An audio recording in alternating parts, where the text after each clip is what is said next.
In this video, I'm going to teach you everything that you could ever need to know about mastering your video hooks, because if you can't stop the scroll, no matter how amazing your video is, you won't secure the view. And that's the reality of the situation. Now, I'm not going to come at you with a template of 15 different hooks that you can steal to grow your business, but I'm going to teach you the psychology, the structure, and the step-by-step thinking behind what actually a great hook contains, so that you can create your own anytime in any niche. Because as the saying goes, give man a fish and he'll eat for a day, but teach man to fish and you'll feed him for a lifetime. So I'm going to teach you how to fish, essentially.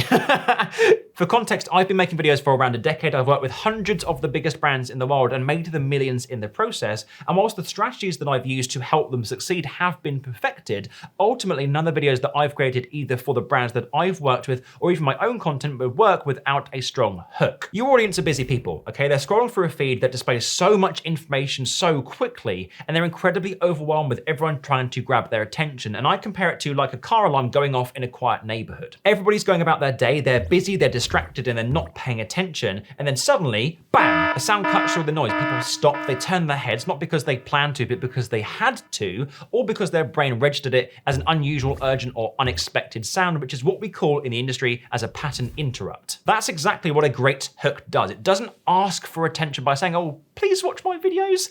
It demands it by interrupting the scroll with something that feels too interesting or too personal or too unexpected just to ignore. Just like a car alarm makes you look out of the window, a strong hook makes someone stop mid-scroll and say, wait, what was that? With that in mind, these are my top 7 ways to create great hooks that make people pay attention. Number 1, your hook structure. Saying things like, if you're not getting X, this is probably Y, isn't, in my opinion, enough anymore. Here's how to become a better salesman. How to cook the perfect pasta. This is how you get in shape for summer. Okay, your hooks can't be single one-liners, and they need to progressively create further layers of intrigue and curiosity. And here's how you do just that. First, you start with a context signal. Tell your viewers exactly what the video is about in the first line of your script. This helps the right people self-select in and the wrong people scroll past, which is a really good thing. Second, introduce your scroll stopper. Flip their expectations. Say something that contradicts or challenges or surprises them, and this disrupts the autopilot and forces their attention. Third, create what's called a curiosity trigger. End the hook by opening a loop that must be closed. Pose a problem, drop a statistic, or say something that feels unfinished. Their brain will want to stick around to resolve it. To give an example of this in action, and for context of this video, your video could say, if your videos aren't getting views, this is probably why. That's the context signal. It's not your editing, it's not your algorithm, it's your sentence. That's the scroll stopper. And here's the one line that makes any video in any niche go viral. That's the curiosity trigger. You can instantly feel the difference, and the chances are that you're sitting there right now wanting to know what happens next. And if you apply this framework to your hooks, they will feel significantly more powerful and they will stop more people in their tracks. Number 2, visual hooks. By far the most powerful hooks introduce visual elements right at the start of their video. This could be anything from a few words that pop up on screen and complement what you say, just like I do at the start of my videos,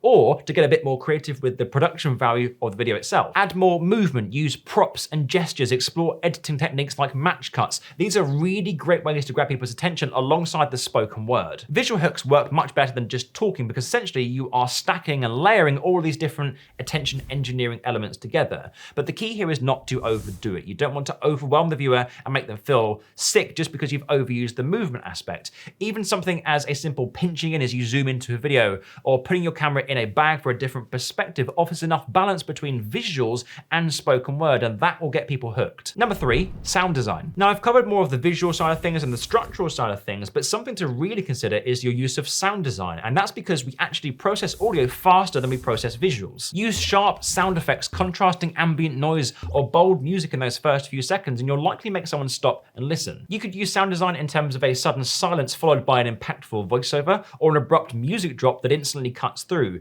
A really great platform to access all of these, and I'm in no way sponsored or affiliated with this company, it's just an amazing company, is a brand called Epidemic Sounds. I've used them for years and I can vouch for them. I can vouch for them. Go and check them out. Think of implementing sound effects like whooshes or rises or pop-up effects that just help you to make your hooks sound a bit more dynamic and add a bit of extra depth. Pair these sound effects with text pop-ups like this, and you've got a really compelling hook that will stand out. Number 4, use physical tension or risks. This is also known in the industry as a visual cliffhanger. Our brains are wired to pay attention to danger, even perceived or implied danger. It's a survival instinct, and in video, that instinct kicks in more so when something something feels unsettled or on the edge of going wrong. Now, this doesn't need to be dramatic or anywhere dangerous. Your hook just needs to be enough to raise the visual stakes. Pouring a cup of coffee until the absolute brim about to spill over, or holding a balloon near a needle. These are moments that psychologists call attentional urgency. The viewer has to stay just to see what happens next, but the key here is to tie this tension back towards your message. For example, if you're holding scissors over a shirt and saying most of you are cutting your content strategies short, and here's why, that psychological act becomes a metaphor for the situation, and people stay not just for the action, but because of the meaning behind it. It's the hook and insight layered together. Don't post another video before trying this. It's a viral strategy all your favorite creators use to keep you hooked. These mistakes are stopping you go viral. Here's how you fix them. Number 5, leverage status shifts or reveals. One of the strongest attention devices is surprise, especially when it comes to perception. Status-based reveals flip the viewer's assumptions upside down. They take someone who looks ordinary and reveals something extraordinary, or they take a big success and show the relatable, the struggling behind it. For example, you may have heard something along the lines of, he started out filming content in his mum's kitchen and now he runs a 7-figure agency in the past. These shifts essentially rewire the viewer's judgment in real time, which creates a mental pause and a moment of, wait, really? That pause is your window. Use it to open the story and make your audience reassess what's actually possible. These kinds of reveals also work really well with brands or products or even yourself. So start with a stereotype, then smash it open with truth, because the more unexpected the gap, the more effective the hook will be. Number 6, break the fourth wall. Most content on the internet talks at the viewer.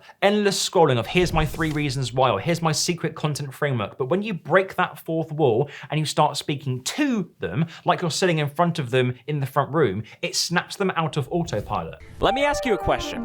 When's the last time you bought something from the bottom shelf? This works best when you catch them in a moment of what's called a silent truth. And this comes across in lines like, you've saved 37 videos like this one, but you've posted how many? You're not tired, you're overwhelmed because none of this is actually working, is it? That level of fourth wall breaking and actually highlighting the silent truth is intimate and it's honest, and it's a bit uncomfortable, and that discomfort creates a tension. If you're using the tactics of breaking the fourth wall in your hooks, it's not necessarily about being accusatory, it's about acknowledging the silent friction that your audience lives with and letting them know that they're not alone. Done right, this builds trust and it secures the view very, very quickly. And finally, number 7, front load value. What you've got to consider with your hooks is that depending on the platform that you post to, let's just take TikTok and YouTube as 2 polar opposite examples, the time to value delay massively changes. Jack, what the bloomin' hell is the time to value delay? Well, simply put, it's the amount of time that it takes you as the creator to deliver value to your audience or the consumer. The longer that that takes, the more likely that that consumer is to click off and scroll past. For platforms like TikTok, the time to value delay actually needs to be achieved within anywhere from 1 to 4 seconds. But for platforms like YouTube,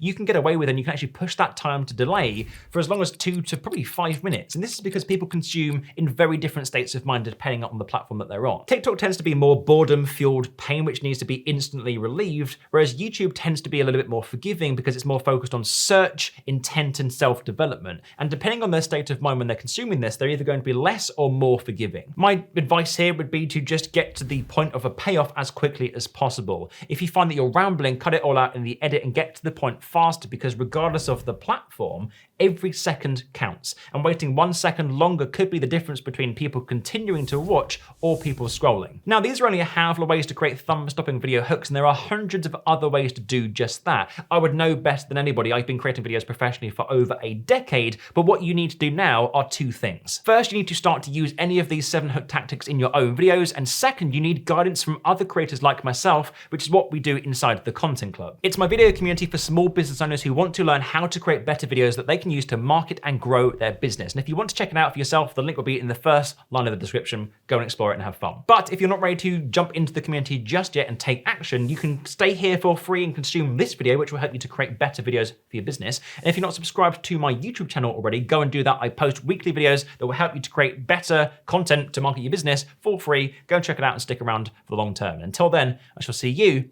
in next week's video. See you then.